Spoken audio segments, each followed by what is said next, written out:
കേരള സർക്കാർ അടുത്തിടെ സവിശേഷ ദുരന്തമായി പ്രഖ്യാപിച്ച പ്രകൃതി പ്രതിഭാസം ഏത്? കടലാക്രമണം. സ്കൂൾ വിദ്യാർത്ഥിനികൾക്കുള്ള ആർത്തവകാല ആരോഗ്യം ഭരണഘടനയുടെ ഏത് അനുച്ഛേദത്തിന്റെ ഭാഗമായാണ് സുപ്രീം കോടതി പ്രഖ്യാപിച്ചത്? ആർട്ടിക്കിൾ 21. ഓസ്ട്രേലിയൻ ഓപ്പണിൽ ഏറ്റവുമധികം മത്സരങ്ങൾ വിജയിച്ച താരമെന്ന റെക്കോർഡ് അടുത്തിടെ സ്വന്തമാക്കിയതാരാണ്? നൊവാക് ജോക്കോവിച്ച്. ഗ്രാമീണ മേഖലയിലെ യുവാക്കൾക്കും നെയ്ത്തുകാർക്കും സഹായം നൽകുന്നതിനായി 2026 ബജറ്റിൽ പ്രഖ്യാപിച്ച പുതിയ പദ്ധതി ഏത്? മഹാത്മാഗാന്ധി ഗ്രാമ സ്വരാജ് സംരംഭം. 2026 ലോക തണ്ണീർത്തട ദിനത്തിന്റെ പ്രമേയം എന്താണ്? തണ്ണീർത്തടങ്ങളും പരമ്പരാഗത വിജ്ഞാനവും സാംസ്കാരിക പൈതൃകത്തെ ആഘോഷിക്കുന്നു. 2026 ഓസ്ട്രേലിയൻ ഓപ്പൺ ടെന്നീസ് ടൂർണമെന്റിൽ പുരുഷ സിംഗിൾസ് കിരീടം നേടിയതാര്? കാർലോസ് അൽക്കാരാസ്.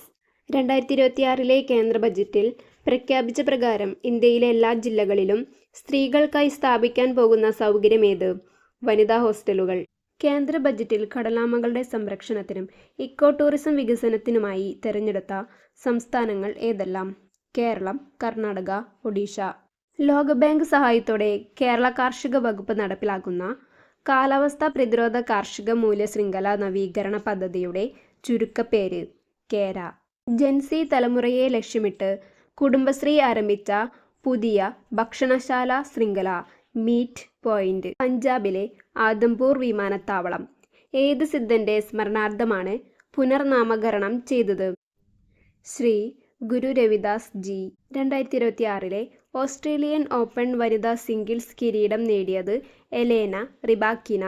സ്വതന്ത്ര ഇന്ത്യയുടെ ചരിത്രത്തിൽ തുടർച്ചയായി 9ാം തവണ കേന്ദ്ര ബജറ്റ് അവതരിപ്പിച്ച റെക്കോർഡ് സ്വന്തമാക്കിയ കേന്ദ്ര ധനമന്ത്രി നിർമ്മല സീതാരാമൻ.